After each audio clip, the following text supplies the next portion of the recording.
बच्चों, कैसे हैं आप सब? आशा करती हूँ आप सब अच्छे होंगे, स्वस्थ होंगे। स्वागत है आपका इस कक्षा में। आइए आज हम पढ़ते हैं संस्कृत का पाठ 8 महात्मा बुद्ध। महात्मा बुद्ध का नाम तो आप सबने सुना होगा। ये बौद्ध धर्म के संस्थापक थे और इन्होंने जो है बहुत ही कम उम्र में अपना राजपाट, सिंहासन, राज्य है ना, अब पैसा, सोना सब कुछ छोड़ दिया था। यहाँ तक कि अपनी पत्नी और बच्चे को छोड़कर ये सांसारिक मोह को त्याग कर चले गए थे अब आत्मीयता की खोज में। जो सच्चा ज्ञान होता है, जो सच्चा धर्म होता है कि जीवन क्या है, इसकी खोज में ये निकल पड़े थे। तो और इन्हीं धीरे धीरे जब ये निकले, लोगों को इन्होंने अपने विचार बताए, अपने जो है सब इनके अनुयायी हुए, तो इन्होंने धीरे धीरे बौद्ध धर्म की स्थापना की। तो चलिए पढ़ते हैं इनके बारे में। प्रस्तुत पाठ में बौद्ध धर्म के संस्थापक भगवान गौतम बुद्ध की कहानी दी गई है। पुरा कपिलवस्तु नगरया शुद्धोधनो नाम्नः राजा आसीत्। तस्य पुत्रस्य नाम सिद्धार्थः आसीत्। एकदा एकः ऋषि राजभवनम् आगच्छत्। शिशुं दृष्ट्वा सः अकथयत्, भो राजा, एषः बालः नृपः भविष्यति अथवा सन्यासी भविष्यति। अब जो है कपिलवस्तु के नगर था, उसमें राजा शुद्धोधन नाम के एक राजा थे। उनका एक पुत्र था सिद्धार्थ। ठीक है। अब तभी क्या होता है, राजभवन में एक जो है ऋषि आते हैं। पहले होता था राजा महाराजाओं के पास जो है ऋषि मुनि आते थे, उनकी सेवा सत्कार होती थी, उनका सम्मान होता था, उनको दक्षिणा दी जाती थी। तो पहले जो है राजा महाराजाओं के पास ये ऋषि आते थे। ऐसे ही राजा शुद्धोधन के पास एक ऋषि आते हैं और वो राजा से कहते हैं कि हे राजा, कि ये बालक जो है राजा होगा या सन्यासी, मतलब वो मतलब या तो राजा बनेगा या ये सन्यासी बनेगा, इनमें से एक होगा। अब ये तो उनके राजा शुद्धोधन के दिमाग में चिंता का विषय डाल के गए थे वो, ठीक है, क्योंकि वो भविष्य जानते थे। तो एकदा सिद्धार्थः नगरस्य सौंदर्यं द्रष्टुम् आगच्छत्। पितुः समीपं गत्वा सः अवदत्, भो तात, अहं नगरं द्रष्टुम् इच्छामि, कृपया मम यात्रायाः प्रबंधं कार। जब वो ऋषि राजा शुद्धोधन से ये कह के जाते हैं तो राजा शुद्धोधन को चिंता में पड़ जाते हैं। ठीक है।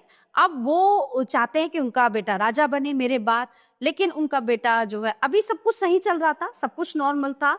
तो एक दिन जो सिद्धार्थ है वो अपने राजा से वो कहते हैं अपने पिता से कि पिताश्री, मैं जो है पास ही के जो है उसमें वन में, जंगल में, बगीचे में कुछ मतलब प्रकृति की जो सुंदरता है वो देखने जाता हूँ, वह नज़ारा मुझे देखने जाना है, तो कृपया आप मुझे आज्ञा दीजिए। ठीक है। तो मैंने नगर को देखा भी नहीं है। तो उसके पिता कहते हैं कि जाओ जाओ पुत्र, एषा यात्रा तव शुभाय भवतु, सारथिना सहरथम आरुह्य सिद्धार्थः नगरम द्रष्टुम प्राश्रत। तो राजा कहते हैं कि हाँ, पुत्र जाओ, अवश्य जाओ। और वो सारथी से कह देते हैं कि रथ में बिठा के और राजकुमार को ले जाओ और नगर का जो है भ्रमण दर्शन तुम करा दो। मार्गे जब वो जाते हैं वहां पे, अभी सब कुछ ठीक था, सब कुछ सही था, वो अपने पिता की आज्ञा लेके नगर में घूमने जाते हैं। तो तभी चलते चलते उनके साथ क्या होता है, मार्गे सह एकम वृद्धम एक रुग्णम एक शवम च अपश्यत्। तो तभी रास्ते में वो एक वृद्ध को देखते हैं, है ना, एक रोते हुए व्यक्ति को देखते हैं और एक शव को देखते हैं। एतान दृष्टा से सारथिम अपृच्छत्। ठीक है। एक वृद्ध को देखते हैं, एक रुग्णम और एक जो शव यात्रा जारी होती है उसको देखते हैं। तो तभी वो अपने सारथी से पूछते हैं कि एते के कथम एतेषाम इयम विकृता अवस्था। तो वो कहते हैं कि ये क्या है, ठीक है, ये क्या विकृत अवस्था है, ये मतलब मुझे समझ नहीं आ रहा कि ये सब क्या है। सारथी अवदत्, तो सारथी इनको बताता है, यह वृद्धः नर अस्ति, ये बूढ़ा जो है, ये व्यक्ति, ये वो है, नर है, सह रुग्णः अस्ति, वृद्धावस्थाम तु सर्वेषाम एव भक्ति। तो उस वृद्ध को देख के सारथी बताता है कि ये वृद्ध है। ठीक है। ये पहले एक आदमी था, मतलब वयस्क व्यक्ति था, और आप भी ना कुछ समय के बाद, मतलब एक उम्र आने पर आप भी वृद्ध हो जाओगे, आप भी इसी की तरह लगोगे। वो उन्हें समझाता है। यदा जनः वृद्धावस्थां प्राप्य अथवा रुग्णः भूत्वा संसारम त्यजन्ति तदा ते मृतः भवन्ति। तो जब वो व्यक्ति वृद्ध हो जाता है, अपनी उम्र पूरी कर लेता है, तो फिर उसकी मृत्यु हो जाती है। ठीक है, फिर वो मृत्यु की ओर जाता है।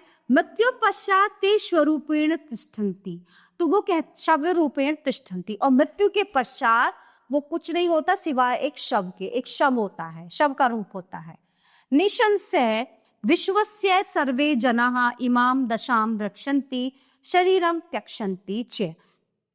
तो वो कहता है कि इसमें कोई संशय नहीं है, इस संसार का हर व्यक्ति जो है वृद्ध होता है, और यह दशा जो है मतलब ये दशा हर व्यक्ति की होती है, और वो अपना शरीर त्यागता है। तस्य इदम उत्तरम श्रुत्वा विचलितः भूत्वा सिद्धार्थः अचिन्त्यम् अस्मिन् संसारे जनः मृत्यो सत्यम ज्ञात्वा अपि संसारम प्रतिमोहम न त्यजन्ति। अब महात्मा बुद्ध जो है ये सब सुन के कुछ सोचने को मजबूर हो जाते हैं। तो वो कहते हैं कि मनुष्य आता है, जन्म लेता है, और फिर वो जवान होता है, बूढ़ा होता है, मर जाता है। तो सत्य की खोज मनुष्य ने क्या की? ठीक है, कि अब उनके दिमाग में ये चीजें चलने लगती हैं कि मुझे सत्य की खोज करनी है कि क्या है, कैसे है ना। बिना सत्य को जाने संसार का मोह जो है व्यक्ति को त्याग देना चाहिए। एतत् विचिन्त्य सह राज प्रसादम प्रति अगच्छत्, रात्रौ सह राजभवनं परित्यज्य वनम् अगच्छत्, तत्र तपसां ज्ञानं लब्ध्वा सह महात्मा बुद्धः इति नाम्ना प्रख्यातः अभवत्।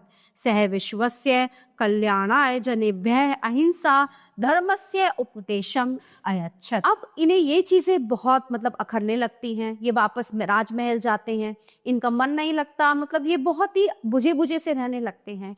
और तब तक इनकी जो है जो पत्नी है यशोधरा, और इनका जो पुत्र है राहुल, ठीक है, इनकी पत्नी होती है, पुत्र होता है। तो ये उनको लगता है कि मैंने जीवन में अभी कुछ नहीं किया, या मैंने जीवन में अभी सीखा क्या। ठीक है, ये इनका ये सोचते हैं कि व्यक्ति आता है, ठीक है, सब कुछ करता है, फिर उसकी मृत्यु हो जाती है, और मृत्यु हो जाती है तो इसलिए सांसारिक मोह क्यों करना, जब व्यक्ति को इस दुनिया से जाना ही है, इस पृथ्वी को छोड़ के जाना ही है, तो ये सांसारिक मोह क्यों है, ये सबका मोह क्यों है, पिता माता भाई बहन पत्नी। तो इस सांसारिक मोह को त्यागने का निश्चय करते हैं। वो महल में आते हैं, उनका मन नहीं लगता, और राजा को बड़ी चिंता होती, क्योंकि जो ऋषि आए थे वो कहकर गए थे कि ये राजा नहीं बनेगा, ये एक सन्यासी बनेगा। बल्कि राजा ने जो है ना इनको बाहर इनको जाना बंद कर दिया था, ताकि ये बाहर ना जाएं, किसी को ना देखें एक तरह से। तो राजा को बड़ी चिंता हो गई थी कि मेरा एक ही पुत्र है सिद्धार्थ, और ये ही चला जाएगा तो मैं क्या करूंगा। तो इन्होंने निश्चय किया, वन से आने के बाद, अब जब ये बन गए थे तो कुछ और थे, जब ये वापस आए तो कुछ और बनकर लौटे। तो इन्होंने क्या किया, एक दिन आए और रात को जो है अपना राजमहल छोड़ दिया। इनके पिता सो रहे थे, इनकी पत्नी सो रही थी, इनका बेटा सो रहा था, उन सबको छोड़ के उनको त्यागने का इन्होंने निश्चय किया, और ये जंगल की तरफ निकल पड़े। ठीक है, और ये वन घूमे, और बहुत वन घूमते हुए एक बार फिर ये अपने कपिलवस्तु में वापस आए। इनकी पत्नी ने, पिता ने बहुत इनसे कहा कि चलो हम तुम्हारे बिना, लेकिन इन्होंने किसी की नहीं सुनी, इन्होंने सब कुछ त्याग दिया, और ये साधु सन्यासी की भांति सब कुछ त्याग कर, यानी कि संसार का मोह इन्होंने अपने अंदर से खत्म कर दिया था। तो इसी तरह जब ये चले तो इनके शिष्य बनते चले गए, जहां जहां जाकर इन्होंने उपदेश देना शुरू करा, तब सब इनके अनुयायी बन गए। सबको अच्छा लगने लगा कि अरे हाँ, ये तो जीवन का सत्य है। इनके बहुत से शिष्य बने। फिर जो है बोध गया में जो है एक वृक्ष के नीचे ये उपदेश दे रहे थे, तो वहीं पे जाके जब इन्हें लगा कि मेरे जीवन का जो लक्ष्य है, जो मैंने सोचा, अब वो पूर्ण हो चुका है, फिर इन्होंने अपने प्राण जो है छोड़ने का निश्चय किया, और वहीं पर अपने इन्होंने प्राण छोड़ दिए। ठीक है, बोध गया में, और वहीं पे जो है इनकी समाधि बनी हुई है, और वहीं पे बहुत से मंदिर, बौद्ध धर्म मंदिर और बौद्ध धर्म की स्थापना भी इन्होंने ही। तो प्यारे बच्चों, ये थे महात्मा बुद्ध। तो ये पाठ यहीं पे समाप्त होता है। आशा करती हूँ आपको अच्छे से समझ आया होगा। मिलते हैं अगली कक्षा में। धन्यवाद।